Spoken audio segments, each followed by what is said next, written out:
पिछले वीडियो में आपको हमने दिया था पूरे क्लास 11th का ओवरव्यू और मैं ऐसा करता हूं कि आपने पूरा देखा होगा उसको, तभी आप यहां पर आए होंगे। तो अब हम लोग तो उसी टाइम हमने बताया था आपको कि बिजनेस एक्टिविटीज़ को बांट देंगे हम लोग इस चैप्टर में on the basis of function के अनुसार, यानी कि on the basis of function, यानी कि फंक्शन के आधार पर हमने बताया था कि हम लोग बिजनेस एक्टिविटीज़ को बांटेंगे इंडस्ट्री और कॉमर्स के बीच।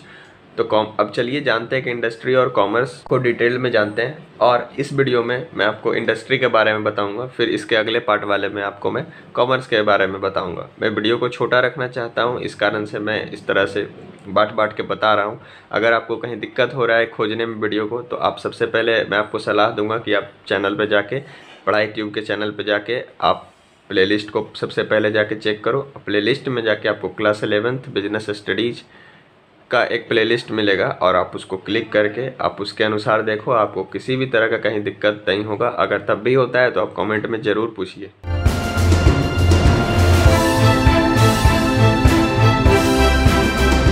तो चलिए इंडस्ट्री को जानते हैं। अभी इंडस्ट्री को पहले डिफिनेशन क्या होता है, इंडस्ट्री का डिफिनेशन को पहले हम लोग जान लेते हैं। Industry refers to an activity which converts raw materials into useful products.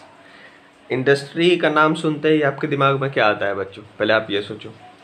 मेरे दिमाग में तो आता है कि इंडस्ट्री को जैसे ही मन में आता है, इंडस्ट्री का मतलब कि कुछ भी प्रोडक्शन है ना, कुछ भी प्रोडक्शन टाइप का कुछ आता है मन में कि इंडस्ट्री बोल रहे हैं, यानी कि वहाँ पर कुछ तो बन रहा होगा, वहाँ पर वहाँ पर कुछ भी नया बन रहा होगा, है ना। जैसे ये पेन, जैसे ये कॉपी, जैसे ये कैमरा, जैसे ये माइक, कुछ भी पहले कहीं पर बना होगा। तो जिस जगह पर कोई प्रोडक्ट बनता है वही कहलाता है इंडस्ट्री, ठीक है। यानी कि इस पेन का जहाँ पर मैन्युफैक्चरिंग हुआ होगा, उस जिस जगह पर हुआ होगा, जिस लोगों ने मिलके किया होगा, वैसे तो मशीन से सब होता है, तो वो मशीन करे या फिर लोग करे, मतलब नहीं उससे। जहाँ पर भी प्रोडक्शन होता है किसी भी चीज़ का, प्रोडक्शन मतलब कि कोई भी चीज़ को बनाना, ठीक है, मीन्स रॉ मटेरियल को, यानी कुछ भी कच्चा चीज़ होता है जो कि फालतू पड़ा होता है, उसमें हम लोग क्या करते हैं, यूटिलिटी को ऐड कर देते हैं, और यूटिलिटी को ऐड करने के बाद वो यूजफुल बन जाता है, तो वही कहलाता है हमारा प्रोडक्शन। और जहाँ पर ये प्रोडक्शन होता है वही कहलाता है हमारा इंडस्ट्री।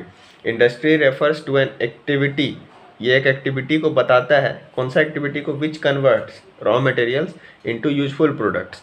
कच्चा सामान, यानी जिसका कोई अभी काम नहीं, यूज नहीं हो रहा है। जैसे मैं आपको बताऊं, अगर कि कच्चा दूध पड़ा हुआ है, ठीक है, मीन्स दूध पड़ा हुआ है हमारे पास ऐसे ही, अब बहुत मात्रा में पड़ा हुआ है, जिसका कि कोई यूज अभी नहीं है, यानी कि बच गया है दूध। मानो आप बहुत सारा दूध क्या हो गया, बच गया है। अब उसको क्या करना है, यूटिलिटी उसमें लानी है, ठीक है, यानी वो रॉ मटेरियल है, उसको फिर कन्वर्ट कर देना है। जैसे दूध से क्या क्या बन जाता है आप सबको पता ही होगा, दूध से बटर, घी, पनीर, जो भी है। तो उसको जो चेंज जो हम लोग कर रहे हैं, जो कन्वर्ट कर रहे हैं उस रॉ मटेरियल को यूजफुल प्रोडक्ट में, उसी को कहते हैं, उसी एक्टिविटी को कहते हैं इंडस्ट्री, ठीक है। उसी एक्टिविटी को कहते हैं प्रोडक्शन, और जिस जगह पर वो होता है वही इंडस्ट्री कहलाता है, ठीक है। आपको कई तरह के और भी डिफिनेशन देखने को मिल सकते हैं। All those activities which deals with conversion of raw materials into finished goods are covered by industry. आप लिख सकते हो कॉपी में, मैं बोल रहा हूँ, या फिर मैं लिख देता हूँ आपके लिए। कई सेम चीज़ है बच्चों, ऊपर वाला ही बात है, बस वो रिपीट हो रहा है, यानी कि कई बुक में रहता है लिखा हुआ, तो इस तरह का बात, तो वही सेम चीज़ है। ऑल दोज एक्टिविटीज़, यानी जो भी एक्टिविटीज़ हैं जो कि रिलेटेड किससे है, conversion of raw materials into finished goods. वहाँ पर यूजफुल की जगह फिनिश्ड गुड कर दिया है, तो वहाँ पर बात एक ही हो रहा है कि जब फिनिश्ड होगा तभी यूजफुल होगा। यानी कि आपको सीधा सा कहने का मतलब है, जहाँ पर प्रोडक्शन होता है वही कहलाता है इंडस्ट्री। अब मैं थोड़ा सा आपको बताता हूँ ट्रेड और कॉमर्स के बारे में। कॉमर्स में ट्रेड और एक्जिक्यूटिव ट्रेड आता है, यानी कि इंडस्ट्री में हम लोगों ने क्या कर दिया, प्रोडक्शन कर दिया। अब क्या प्रोडक्शन को खुद के पास रखेंगे, क्या खुद के पास तो रखेंगे नहीं, उसको पहुँचाना है कस्टमर के पास। तो उसी को, जहाँ पर प्रोडक्शन का काम होता है ख़त्म, वहाँ पर होता है इंडस्ट्री ख़त्म, ठीक है। वहाँ से बाद होता है काम शुरू कॉमर्स का, यानी कि उस सामान को पहुँचाना कस्टमर तक ही कॉमर्स के अंदर आता है। और उस सामान को पहुंचाने में जो भी हेल्पफुल होता है वो एक्जिक्यूटिव ट्रेड हो जाता है, और पहुंचाने का काम मीन्स पूरे टोटल कस्टमर तक प्रोडक्शन के बाद का काम कॉमर्स के अंदर आता है, ठीक है।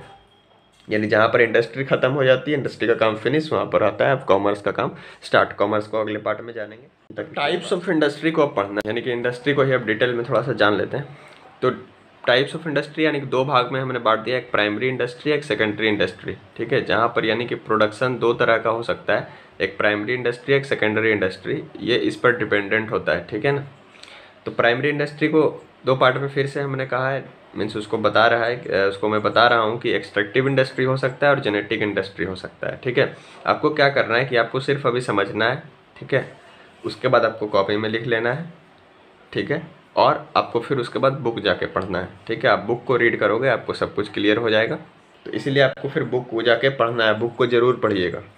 एक्सट्रैक्टिव इंडस्ट्री, आपको नाम से ही पता चल रहा होगा कि यहाँ पर एक्सट्रैक्शन की बात हो रही है। एक्सट्रैक्शन मतलब क्या होता है ना बच्चों, कि ज़मीन के अंदर से, यानी कि जो हमारा जो लैंड है उसके अंदर से, लैंड के लेयर अंडर लेयर से, नीचे वाले लेयर से क्या करना होता है कि एक्सट्रैक्शन होता है उसका, ठीक है। एक्सट्रैक्शन क्या क्या चीज़ का हो सकता है, जैसे बहुत सारे क्या होते हैं, मिनरल्स होते हैं ना ज़मीन के अंदर, पहाड़ों पर या फिर और भी जहाँ पर भी ज़मीन के अंदर किसी स्पेसिफिक जगह पर क्या होता है कि बहुत सारा मिनरल होता है लैंड के अंदर, ठीक है।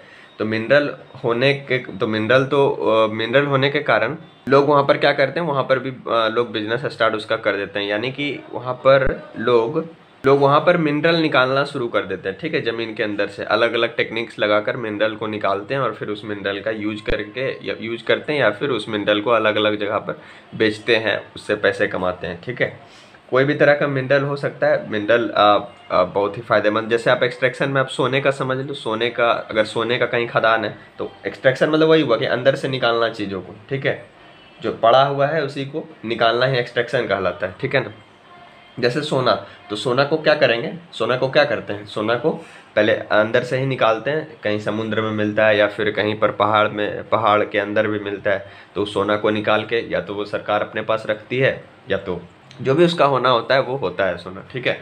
तो उसको एक्सट्रैक्शन इंडस्ट्री के अंदर कहेंगे, यानी कि वो आ रहा है कहाँ से, ज़मीन के अंदर से आ रहा है, तो ये भी एक तरह का प्रोडक्शन ही हुआ। भले ही खुद से नहीं कर रहे हैं, उसको निकाल रहे हैं, तो उसको लेकिन निकालने में भी बहुत मेहनत लगती है और उसको भी एक तरह का प्रोडक्शन ही मानते हैं, ठीक है। जेनेटिक इंडस्ट्री में क्या आता है कि जानवर को पालना, ठीक है, जानवर को पालना, रियरिंग और ब्रीडिंग ऑफ लिविंग ऑर्गेनिजम्स, यानी प्लांट्स को, एनिमल्स को, बर्ड्स को हम लोग क्या कर रहे हैं, उसको पाल रहे हैं और उसको फिर उसी का फिर बिजनेस कर रहे हैं, ठीक है। जैसे कि जानवर को पालना में जैसे कि गौ पालन, ठीक है, गाय का पालन आ गया, तो गाय के पालन से क्या होगा, दूध मिलेगा तो फिर दूध को फिर अलग अलग जगह वो बेचा जाएगा। तो प्राइमरी इंडस्ट्री क्या होता है कि एक तरह का ये बेस होता है, ठीक ना, इसके पहले कुछ नहीं होता है। जैसे ये जो है सेकेंडरी, ये इस पर डिपेंडेंट होता है कई सारे चीज़, जैसे कि दूध का जो फिर फर्दर यूज होगा वो सेकेंडरी के अंदर आ जाएगा, ठीक ना। लेकिन ये जो प्राइमरी होता है ये किसी पर डिपेंडेंट नहीं होता है, ये समझो एक तरह का स्टार्टिंग पॉइंट ही होता है, ठीक है। एक्सट्रैक्टिव हो गया इसमें और जेनेटिक हो गया इसमें। जेनेटिक में हमने क्या कहा कि क्या क्या कर सकते हैं इसमें, रियरिंग ऑफ कैटल दिख रहा होगा क्या आपको, नीचे हो गया ज़्यादा, rearing for cattle for milk, है ना, ये आ गया जेनेटिक में, ठीक है। इसमें आ गया एक्सट्रैक्टिव इंडस्ट्री में, उसका आप एग्जांपल क्या लिख सकते हो, एक्सट्रैक्शन ऑफ मिनरल्स, ठीक है। तो चलिए अब बात करते हैं सेकेंडरी इंडस्ट्री की। सेकेंडरी इंडस्ट्री को कई पार्ट में बांट सकते हैं, जैसे एनालिटिकल, सिंथेटिक, प्रोसेसिंग, असेंबलिंग। चलिए जानते हैं इसको। तो फर्स्ट नंबर में है एनालिटिकल इंडस्ट्री। इसमें क्या होता है बच्चों की, रॉ मटेरियल को तोड़ दिया जाता है छोटे छोटे पार्ट्स में, ठीक है, और फिर उस अलग अलग पार्ट को अलग अलग जगह यूज किया जाता है। जैसे आप समझो कि क्रूड ऑयल है, ठीक है, तो क्रूड ऑयल समुद्र के अंदर से मिला, ठीक है, वो अब क्रूड ऑयल को, वो एक्सट्रैक्शन वाला पार्ट हो गया प्राइमरी में, ठीक है, मिला, अब मेरे पास आ गया है उसको, ठीक है। अब उसको हम क्या कर रहे हैं कि अलग अलग पार्ट में बांट रहे हैं, ठीक है। तो क्रूड ऑयल को क्या किया जाता है आपको पता है कि उसमें उसको अलग अलग टेम्परेचर पर उसको रखा जाता है, जिससे कि अलग अलग चीज़ें मिलती हैं। जैसे डीजल एक अलग टेम्परेचर पर मिला, फिर पेट्रोल एक अलग टेम्परेचर पर मिला, फिर केरोसिन एक अलग टेम्परेचर पर मिला। तो उसी क्रूड ऑयल को अलग अलग टेम्परेचर पर अलग अलग चीज़ें मिलती है। तो रॉ मटेरियल को क्या किया गया, अलग अलग छोटे छोटे पार्ट्स में बांट दिया गया, जिससे कि हर एक पार्ट आप समझो मेरे बात को कि क्रूड ऑयल को क्या किया गया, क्रूड ऑयल को अलग अलग पार्ट में अलग अलग टेम्परेचर पर क्या क्या मिल गया, केरोसिन मिल गया, डीजल मिल गया, पेट्रोल लिख देते हैं डायरेक्ट।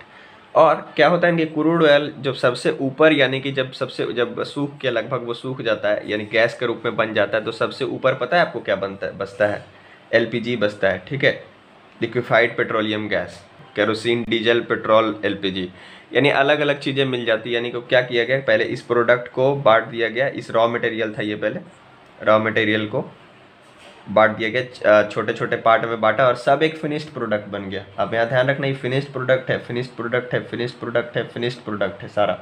इसको क्या कहते हैं, एनालिटिकल फिनिश्ड प्रोडक्ट है। इसको क्या कहते हैं, एनालिटिकल इंडस्ट्री कहते हैं, ठीक है। दूसरा नंबर में है, क्या है हमारे पास, सिंथेटिक इंडस्ट्री, ठीक है। तो इसमें क्या होगा, सिंथेटिक इंडस्ट्री में दो से ज़्यादा मटेरियल को मिलाकर, दो से ज़्यादा मटेरियल को मिलाकर बनाया जाता है प्रोडक्ट को, ठीक है।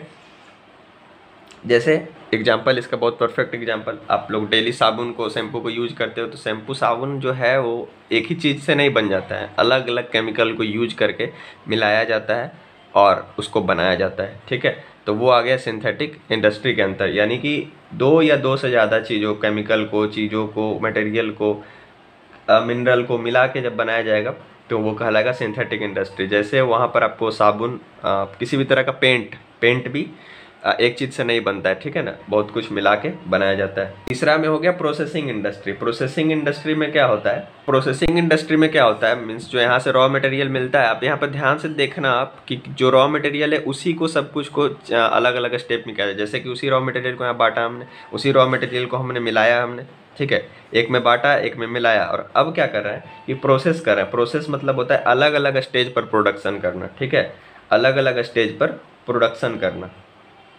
अलग अलग स्टेज पर प्रोडक्शन करने का मतलब है, जैसे आप मान लो टेक्सटाइल इंडस्ट्री है, तो पहले ही स्टेप में वो एक बार किया और वो प्रोडक्शन कंप्लीट नहीं हो जाता, ठीक है। एक बार पहले अलग प्रोसेस होता है उसका, टेक्सटाइल वाला का, फिर अगले बार में फिर कुछ और प्रोसेस, फिर अगले बार में कुछ और प्रोसेस, यानी कि फिनिश होने में उसको कई स्टेप्स लग जाते हैं, ठीक है, एक के बाद एक स्टेप, एक के बाद एक स्टेप, तो इस तरह से उसमें काम होता है, तो वो कहलाता है प्रोसेसिंग इंडस्ट्री। वीडियो शायद बहुत लंबी हो रही है और चलिए अब ख़त्म ही हो जाएगा, बस छोटा सा असेंबलिंग इंडस्ट्री बचा है। असेंबलिंग इंडस्ट्री क्या होता है, यहाँ पर ऊपर में रॉ मटेरियल का यूज कर रहे हैं, लेकिन अब असेंबलिंग इंडस्ट्री में फिनिश्ड गुड्स का ही क्या करेंगे, यूज करेंगे, ठीक है, फिनिश्ड गुड्स को ही हम लोग यूज करेंगे, ठीक है। यानी कि अब एक एग्जांपल मैं देता हूँ, मान लो एक सैमसंग का फ़ोन है या किसी भी कंपनी का फ़ोन है, तो उस फ़ोन में क्या होता है कि जो इसका प्रोसेसर है वो किसी और कंपनी ने बनाई है, ठीक है, वो फिनिश है, प्रोसेसर वो फिनिश्ड है, ठीक है। उसका बैटरी किसी और कंपनी ने बनाई, बैटरी हो गया, या प्रोसेसर लिख देता हूँ। अब कोई मोबाइल मैन्युफैक्चरर कंपनी वाले देख रहे होंगे वीडियो, तो अब कुछ गलती हो सकता है भाई, क्योंकि मैं मोबाइल बनाता नहीं, बस मैं बता रहा हूँ। इसका मान लो कि बटन, या फिर बटन नहीं, स्क्रीन होता है, तो टच सेंसर मान लेते हैं, ये किसी और कंपनी ने बनाया। इसका स्क्रीन किसी और कंपनी ने बनाया,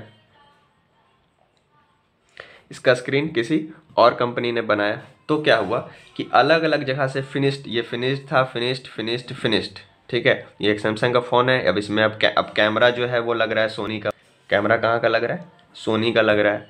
प्रोसेसर किसी और कंपनी का लग रहा है, टच सेंसर किसी और कंपनी का लग रहा है, बैटरी किसी और कंपनी का लग रहा है, स्क्रीन किसी और कंपनी का, लेकिन यहाँ पर नाम किसका लिखा रहा है भाई साहब, ठीक है, सैमसंग। यहाँ पर नाम किसका लिखा रहा है, सैमसंग। इसने क्या की, अलग अलग जगह से जो बेस्ट था उसको मंगवाया, फिनिश्ड गुड्स मंगवाया और एक जगह लाके असेंबल कर दिया, ठीक है, असेंबल कर दिया। तो इसी को कहते हैं असेंबलिंग इंडस्ट्री के अंदर आता है। यानी कोई कंपनी यही करती है कि अलग अलग जगह से सामान मंगवा लेगी, इधर से और उसके बाद फिर उसको असेंबल कर देती है, तो ये असेंबलिंग इंडस्ट्री के अंदर आता है, ठीक है। एग्जाम्पल आप कुछ भी इसमें दे सकते हो, computer, television, watches, automobiles, cars, सारे, ठीक है ना, क्योंकि एक कंपनी उतना एबल नहीं होती है कि हर पार्ट को बनाए।